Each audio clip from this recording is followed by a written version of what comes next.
സന്ദേശമുണർന്നാൽ ഒരു ഭവനത്തിൽ അഗ്നിമഴ പെയ്തിടും.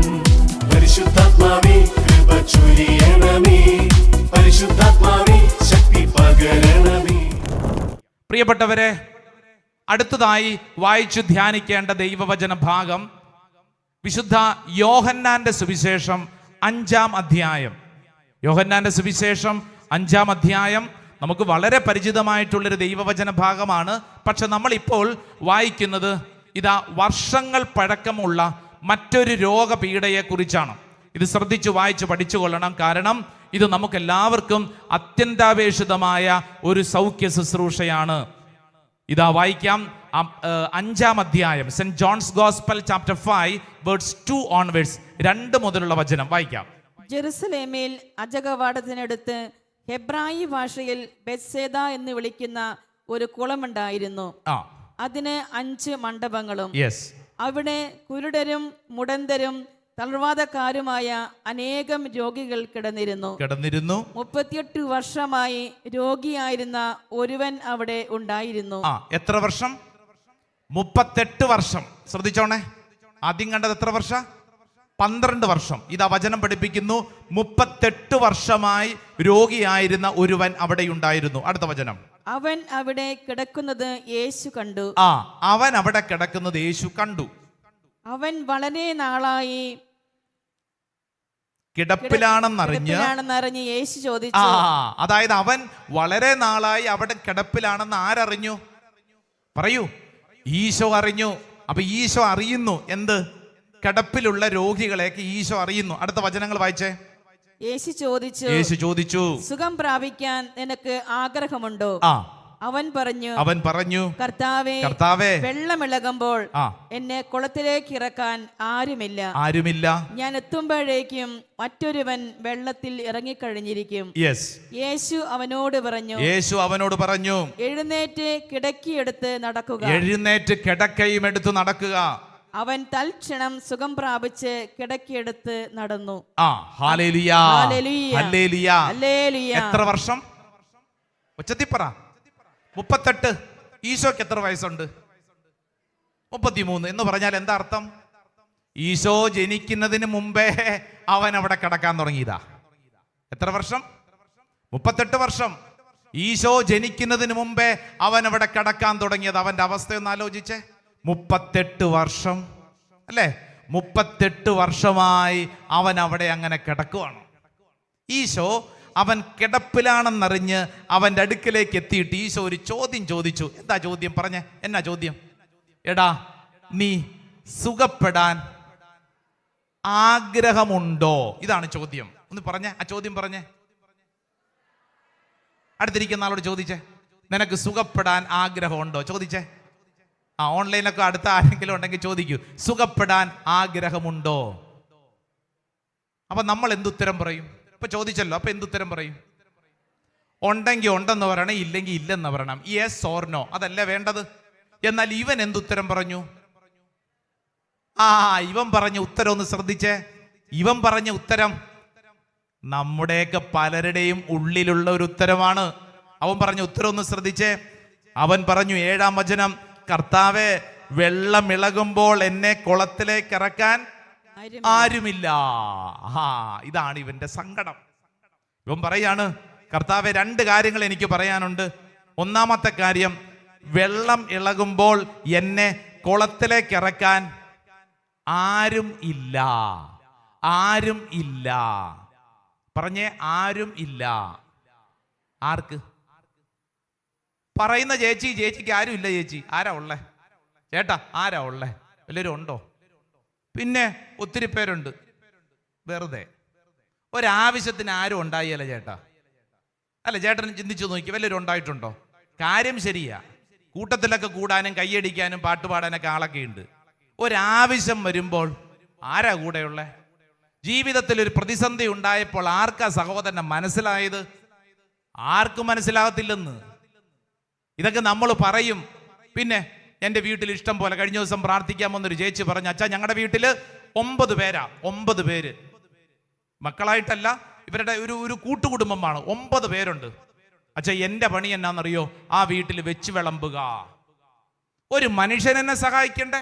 ഞാനിങ്ങനെ വേലക്കാരിനെ പോലെ ആ വീട്ടിൽ ഇങ്ങനെ വെച്ച് വിളമ്പി ജീവിക്കുന്നു.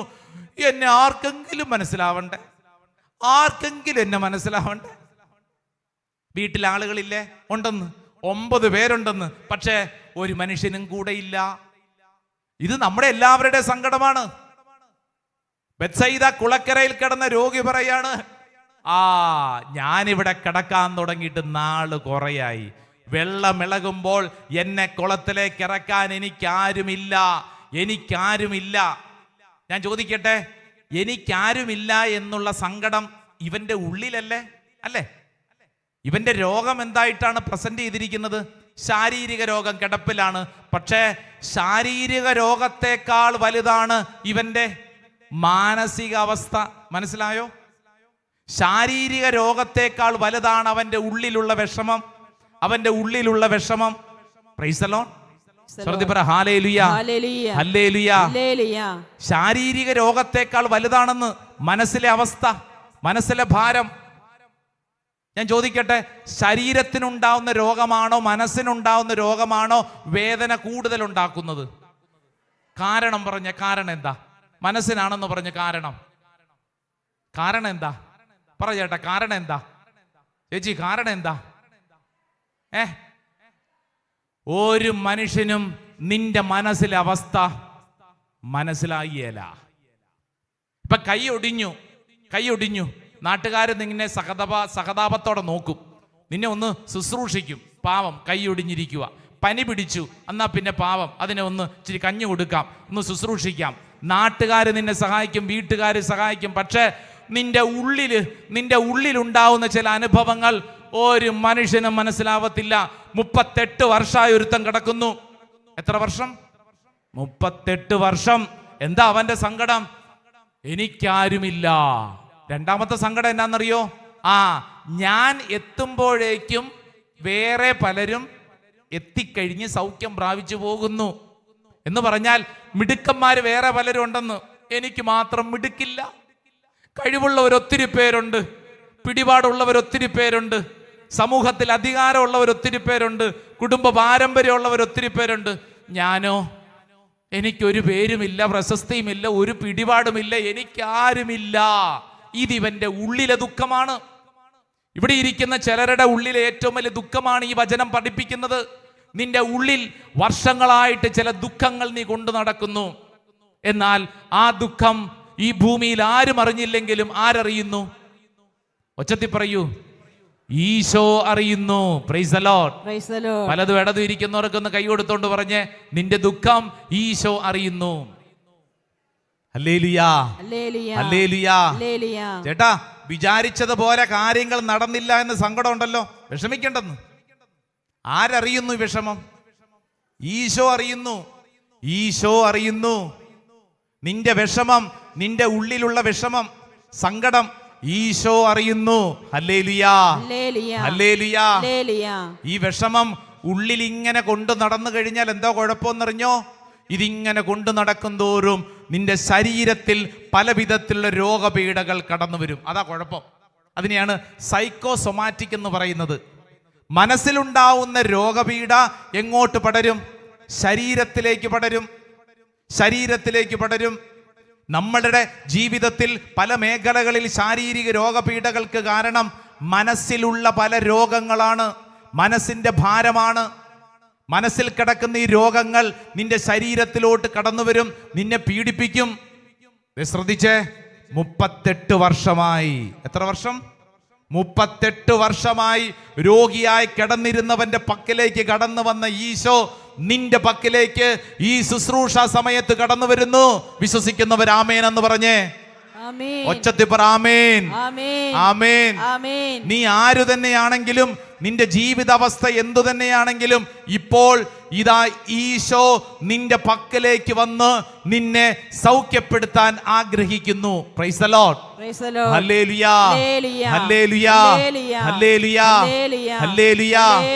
ജീവിതം മനസ്സിലാക്കണം. പലതരത്തിലുള്ള ഭാരങ്ങളിലുള്ളവരുണ്ട്.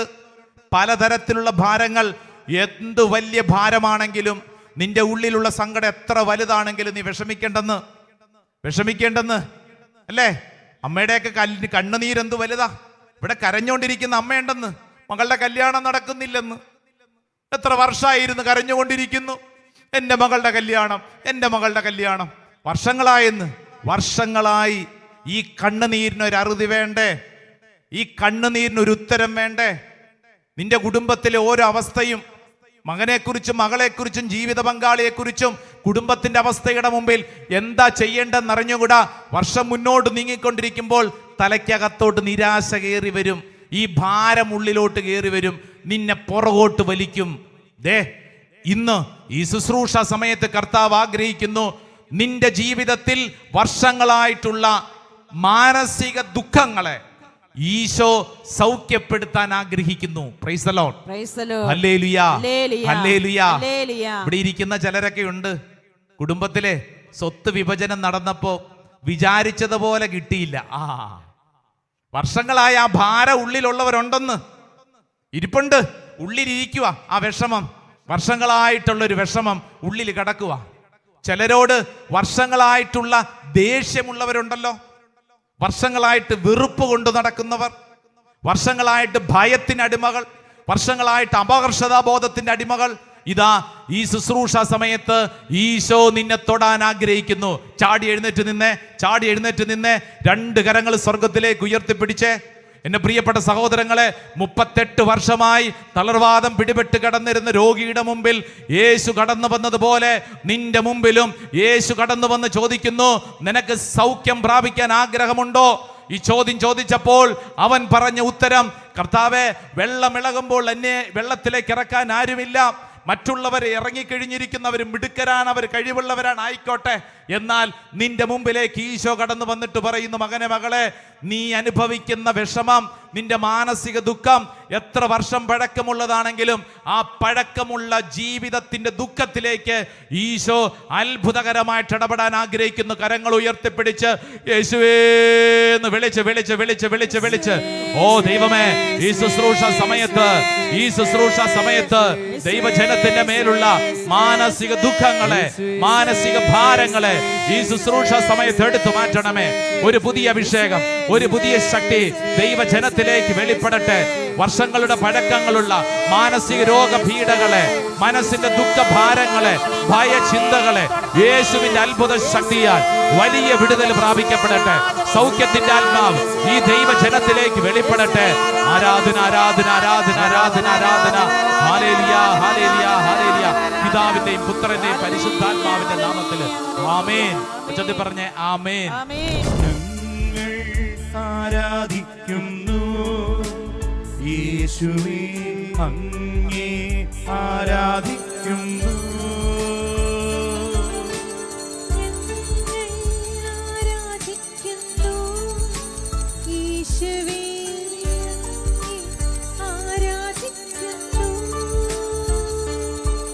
നീ നല്ലവൻ, സർവവല്ലഭൻ, അങ്ങേ പോലൊരു ദൈവമില്ല.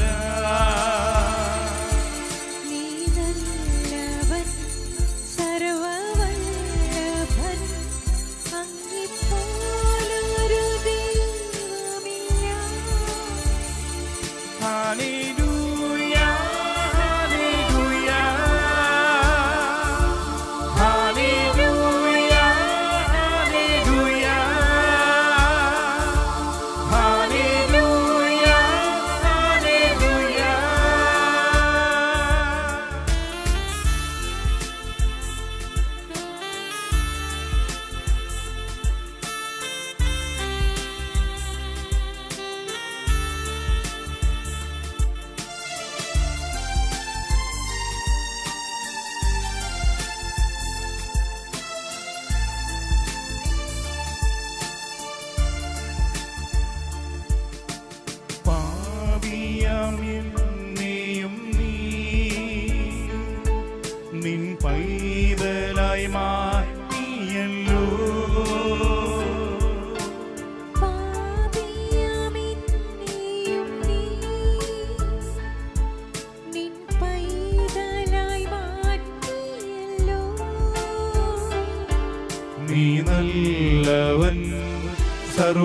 സർവവല്ലഭൻ അങ്ങേ പോലൊരു ദൈവമില്ല.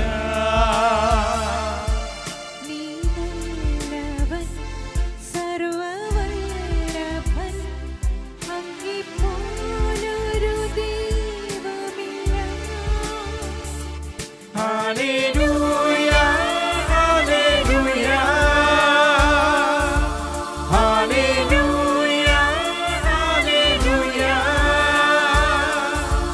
Hallelujah hallelujah hallelujah hallelujah hallelujah.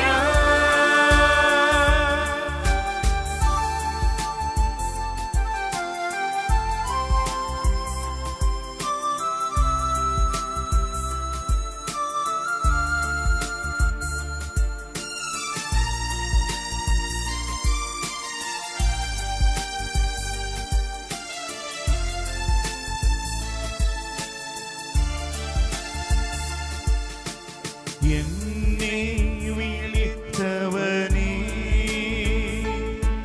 നീ വിശ്വസ്ത ദൈവമല്ലോ. എന്നെ വിളിച്ചവനേ, നീ വിശ്വസ്ത ദൈവമല്ലോ. നീ നല്ലവൻ സർവവല്ലഭൻ അങ്ങേ പോലൊരു ദൈവമില്ല. ചേർന്ന് പാടാം. നീ നല്ലവൻ സർവവല്ലഭൻ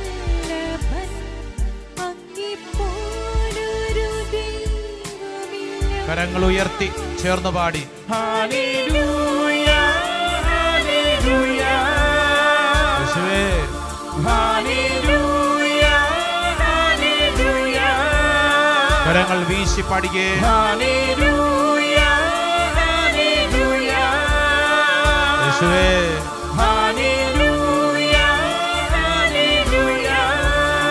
കരങ്ങൾ കൂപ്പി പരിശുദ്ധ പരമദിവികാരുണ്ണീശോയ്ക്ക് നേരവും ആരാധനയും സ്തുതിയും പുകഴ്ചയും ഉണ്ടായിരിക്കട്ടെ. പരിശുദ്ധ പരമ ദിവികാരുണ്യ ഈശോയ്ക്ക് നേരവും ആരാധനയും സ്തുതിയും പുകഴ്ചയും ഉണ്ടായിരിക്കട്ടെ. പരിശുദ്ധ പരമ ദിവികാരുണ്യ ഈശോയ്ക്ക് നേരവും ആരാധനയും സ്തുതിയും പുകഴ്ചയും ഉണ്ടായിരിക്കട്ടെ. നമുക്കെല്ലാവർക്കും എഴുന്നേറ്റ് നിൽക്കാം. കരങ്ങൾ കൂപ്പി ദൈവസന്നിധിയിൽ നന്നായിട്ട് പ്രാർത്ഥിക്കണം. പ്രിയപ്പെട്ടവരെ, വർഷങ്ങൾ പഴക്കങ്ങളുള്ള ചില തടസ്സങ്ങൾ എൻ്റെയും നിൻ്റെയും ജീവിതത്തിൽ ഉണ്ടല്ലോ. ആ തടസ്സങ്ങളെ ഈശോ ഈ സമയം സൗഖ്യപ്പെടുത്താൻ, വിടുതൽ നൽകാൻ ഇതാ ആഗ്രഹിക്കുന്നു. കണ്ണുകളടച്ച് കരങ്ങൾ കൂപ്പി ആ മേഖല എന്താണോ അത് ഇപ്പോൾ സമർപ്പിച്ച് പ്രാർത്ഥിക്കുക. ഇതാ ഈശോ നിന്നിൽ ഇടപെടുന്ന സമയമാണ്. 12 വർഷമായി രക്തസ്രാവമുണ്ടായിരുന്ന സ്ത്രീ ഉള്ളിൽ വിശ്വസിച്ചു, ഞാൻ ഈശോയെ കണ്ടാൽ, ഈശോയെ തൊട്ടാൽ എൻ്റെ പ്രശ്നങ്ങളെല്ലാം മാറും. ഈ സമയത്ത് നമ്മളും വിശ്വസിക്കുന്നു, യേശുവിലാണ് എൻ്റെ എല്ലാ പ്രശ്നങ്ങൾക്കുമുള്ള ഉത്തരം. നാളുകളായി ഞാൻ അനുഭവിക്കുന്ന എല്ലാ രോഗപീഠകൾക്കുമുള്ള ഉത്തരം യേശുവിലാണ്. കണ്ണുകളടച്ച് കരങ്ങൾ കൂപ്പി ഈ വിശ്വാസം ഉള്ളിൻ്റെ ഉള്ളിൽ ആവർത്തിച്ച് നമ്മൾ പറയണം. യേശുവിലാണ് എൻ്റെ പ്രശ്നങ്ങൾക്കുള്ള ഉത്തരം. എൻ്റെ രോഗപീഠകൾക്ക് ഉത്തരം യേശുവിലാണ്. യേശു എന്നെ സൗഖ്യപ്പെടുത്തുന്നു. യേശു എന്നെ സൗഖ്യപ്പെടുത്തുന്നു. ഉള്ളിൻ്റെ ഉള്ളിൽ ആ വലിയ ബോധ്യം പ്രഖ്യാപിച്ച് പ്രാർത്ഥിക്കുന്ന സമയമാണ്. യേശു എന്നെ സൗഖ്യപ്പെടുത്തുന്നു. യേശു എൻ്റെ ശരീരത്തെ തൊട്ട് സൗഖ്യപ്പെടുത്തുന്നു. വിശ്വസിച്ച് ഓരോ വ്യക്തിയും അത് ഏറ്റുപറഞ്ഞ് പ്രാർത്ഥിക്കുക. യേശു എൻ്റെ ശരീരത്തെ തൊട്ട് സൗഖ്യപ്പെടുത്തുന്നു. യേശു എൻ്റെ ശരീരത്തെ തൊട്ട് സൗഖ്യപ്പെടുത്തുന്നു. ഉള്ളുരുകി ആ മേഖല വിശ്വസിച്ച് ഏറ്റെടുത്ത് നമ്മൾ പ്രാർത്ഥിക്കുകയാണ്. നിന്റെ ജീവിതത്തിൽ വർഷങ്ങളായിട്ടുള്ള ചില മേഖലകൾ, ഒരുപക്ഷെ ഓരോ വർഷവും മുന്നോട്ട് നീങ്ങുമ്പോൾ നിരാശയും ദുഃഖവുമായിരിക്കും. എന്നാൽ ഈശോ ആ നിരാശയും ദുഃഖത്തെയും മാറ്റി ഒരു പുതിയ അഭിഷേകം, ഒരു പുതിയ ശക്തി നിന്റെ മേൽ ചൊരിയാൻ ആഗ്രഹിക്കുന്നു. വിശ്വസിച്ച് പ്രാർത്ഥിക്കുക. 38 വർഷം പഴക്കമുള്ള രോഗപീഠയുമായി കിടന്നിരുന്ന രോഗിയുടെ മുമ്പിൽ ഈശോ കടന്നു ചെന്നെങ്കിൽ ഇതാ എൻ്റെ കുടുംബത്തിലും നാളുകളായി കുടുംബത്തിൽ അനുഭവപ്പെടുന്ന എല്ലാ തടസ്സ മേഖലകളെയും ഈശോ തൊട്ട് സൗഖ്യപ്പെടുത്താൻ ആഗ്രഹിക്കുന്നു. ഒരുപക്ഷെ പാരമ്പര്യമായിട്ട് ചില രോഗങ്ങൾ ചില കുടുംബങ്ങളിൽ ഉണ്ടാവും. പാരമ്പര്യമായി ചില തഴക്കദോഷങ്ങൾ ചില കുടുംബങ്ങളിൽ ഉണ്ടാവും. പാരമ്പര്യമായി ചില കടബാധ്യതയും ചില ഭാരവും ചില കുടുംബങ്ങളിൽ ഉണ്ടാവും. ഇപ്പോൾ ഈ സമയത്ത് ആ മേഖലകൾ സമർപ്പിച്ച് പ്രാർത്ഥിക്കുക. ഒരുപക്ഷെ ദൈവവിശ്വാസം നിഷേധിക്കപ്പെട്ട അവസ്ഥ ചില കുടുംബങ്ങൾ തലമുറകളായിട്ട് കടന്നു വരാം. അപ്പന് പള്ളിയിൽ പോവില്ല, പ്രാർത്ഥിക്കത്തില്ല, അതുപോലെ തന്നെ മകനും അങ്ങനെയായി തീരുക. പിന്നീട് വരുന്ന തലമുറ മുഴുവൻ അതുപോലെ പ്രാർത്ഥനയില്ലാത്തൊരവസ്ഥയിലൂടെ കടന്നു പോകുന്നു. അങ്ങനെ നിന്റെ വീട്ടിലുണ്ടെങ്കിൽ ആ മേഖല പ്രത്യേകം സമർപ്പിച്ച് പ്രാർത്ഥിക്കുക. പ്രത്യേകിച്ച് സാമ്പത്തിക മേഖലകളിൽ തടസ്സങ്ങളുള്ളവർ ഇപ്പോൾ സമർപ്പിച്ച് പ്രാർത്ഥിക്കുക. ഈശോയെ, അത്ഭുതകരമായ ഒരു വിടുതൽ എൻ്റെ കുടുംബത്തിൽ സംഭവിക്കണമേ. 18 വർഷമായി കൂനിയായി പോയ സ്ത്രീയെ വചനം പഠിപ്പിക്കുമ്പോൾ ഒരുപക്ഷെ നമ്മുടെ ജീവിതത്തിലും നമ്മുടെ കുടുംബത്തിലും ചിലരുണ്ടാവും. ചില പാപവഴികൾ മൂലം, ചില ദുശീലങ്ങൾ മൂലം, ചില ചീത്ത കൂട്ടുകെട്ടുകൾ മൂലം വർഷങ്ങളായി സ്വാതന്ത്ര്യത്തോടെ ജീവിക്കാൻ പറ്റാത്ത അവസ്ഥ. മദ്യപാനത്തിൻ്റെ ആവാം, മയക്കുമരുന്നിൻ്റെ ആവാം, മൊബൈൽ ഫോണിൻ്റെ ദുരുപയോഗമാവാം, തെറ്റായ സ്നേഹബന്ധങ്ങളാവാം. ചില മേഖലകളിൽ ഇപ്പോൾ അനുഭവപ്പെടുന്ന അപ്രകാരമുള്ള വർഷങ്ങളായിട്ടുള്ള സ്വാതന്ത്ര്യത്തെ നശിപ്പിക്കുന്ന സകല തടസ്സങ്ങൾ സമർപ്പിച്ച് പ്രാർത്ഥിക്കുക. 2 കരങ്ങൾ സ്വർഗത്തിലേക്ക് നന്നായിട്ട് ഉയർത്തിപ്പിടിച്ച് ഈ ശുശ്രൂഷ സമയത്ത്, ഓ ദൈവത്തിൻ്റെ ആത്മാവേ, അത്ഭുതകരമായ ശക്തി ദൈവജനത്തിലേക്ക് വെളിപ്പെടട്ടെ. കാലങ്ങളായിട്ടുള്ള സകല തടസ്സങ്ങളും കർത്താവെ എടുത്തു മാറ്റണമേ. വിശ്വസിച്ച് പ്രാർത്ഥിക്കുന്നു. പ്രത്യേകിച്ച് നിരാശ, ദുഃഖം അനേകരുടെ തലയ്ക്കകത്ത് കടന്നു വന്നിട്ടുണ്ട്. ആ മേഖലകളെ ബന്ധിച്ച് പ്രാർത്ഥിക്കുകയാണ്. വർഷങ്ങളായിട്ട് അനുഭവപ്പെടുന്ന ചില തടസ്സങ്ങൾ മൂലം ചിലരുടെ ഉള്ളിൽ നിരാശ, ഇനി ഞാൻ രക്ഷപ്പെടിയാല, ഇനി ഞാൻ നന്നാവുകയില്ല, എൻ്റെ ജീവിതം ഇങ്ങനെ നശിച്ചുപോയി, എൻ്റെ ജീവിതം എന്തിനു കൊള്ളാം എന്നിങ്ങനെ ചിന്തിക്കുന്ന നിരാശയുടെ മേഖലകളെ, ദുഃഖത്തിൻ്റെ മേഖലകളെ, ഭയത്തിൻ്റെ മേഖലകളെ യേശുവിൻ്റെ അത്ഭുത ശക്തിയാൽ ഈ സമയം ബന്ധിച്ച് പ്രാർത്ഥിക്കുകയാണ്. 2 കരങ്ങൾ സ്വർഗത്തിലേക്ക് ഉയർത്തിപ്പിടിച്ചോ. ദൈവമേ, ഇപ്പോൾ ഞങ്ങൾ പ്രാർത്ഥിക്കുന്നു. കാൽവരി മലയിൽ ഞങ്ങൾക്ക് വേണ്ടി കുരിശിൽ മരിച്ച യേശുവേ, കുരിശിൻ്റെ ശക്തിയാൽ, തിരുരക്തത്തിൻ്റെ ശക്തിയാൽ, യേശുവേ നിന്റെ നാമത്തിൻ്റെ മഹത്വത്താൽ ഇപ്പോൾ പ്രാർത്ഥിക്കുന്ന ദൈവജനത്തിൻ്റെ മേലുള്ള സകല തടസ്സങ്ങളും എടുത്തു മാറ്റി ഒരു പുതിയ അഭിഷേകം, ഒരു പുതിയ ശക്തി ദൈവജനത്തിലേക്ക് ചൊരിയപ്പെടുവാൻ കരങ്ങൾ ഉയർത്തി, സ്വരമുയർത്തി, നാവ് തുറന്ന് ദൈവജനം യേശുവേ എന്ന് വിളിച്ച് പ്രാർത്ഥിക്കട്ടെ. നാവ് തുറന്ന് വിളിക്കട്ടെ, ഹൃദയം തുറന്ന് വിളിക്കട്ടെ, ഈശോയേ എന്ന് വിളിക്കട്ടെ. ആരാധന. എല്ലാ തിന്മയുടെ കെട്ടുകൾ കർത്താവ് അടിക്കട്ടെ. ഒരു പുതിയ അഭിഷേകം ദൈവത്തിന്റെ ആത്മാവ് വെളിപ്പെടുത്തട്ടെ. ഓ കർത്താവേ, ഞങ്ങൾ വിശ്വസിച്ച് പ്രാർത്ഥിക്കുന്നു, ഞങ്ങൾ ഏറ്റെടുത്ത് പ്രാർത്ഥിക്കുന്നു. ഈ ദൈവജനത്തിന്റെ മേൽ സംഭവിക്കട്ടെ. ആരാധന.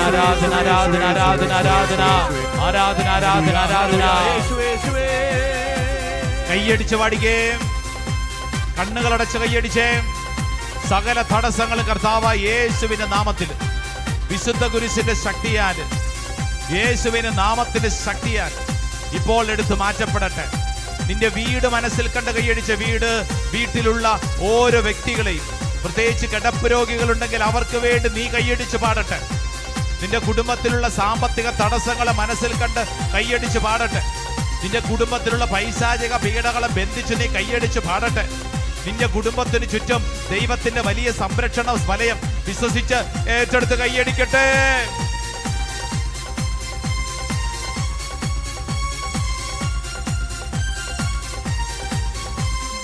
ബന്ധനമഴിയട്ടെ, കെട്ടുകൾ പൊട്ടട്ടെ,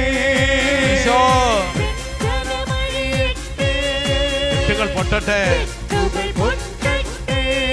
ആമേൻ, ആമേൻ. ബന്ധനമഴിയട്ടെ, കെട്ടുകൾ പൊട്ടട്ടെ, ആമേൻ, ആമേൻ. ബന്ധനമഴിയട്ടെ, കെട്ടുകൾ പൊട്ടട്ടെ, കെട്ടുകൾ പൊട്ടട്ടെ. കരങ്ങൾ ഉയർത്തി, യേശുവിന്റെ തിരുരക്തം ഞങ്ങളിൽ നിറയട്ടെ, യേശുവിന്റെ തിരുരക്തം, യേശുവിന്റെ തിരുരക്തം ഞങ്ങളിൽ നിറയട്ടെ.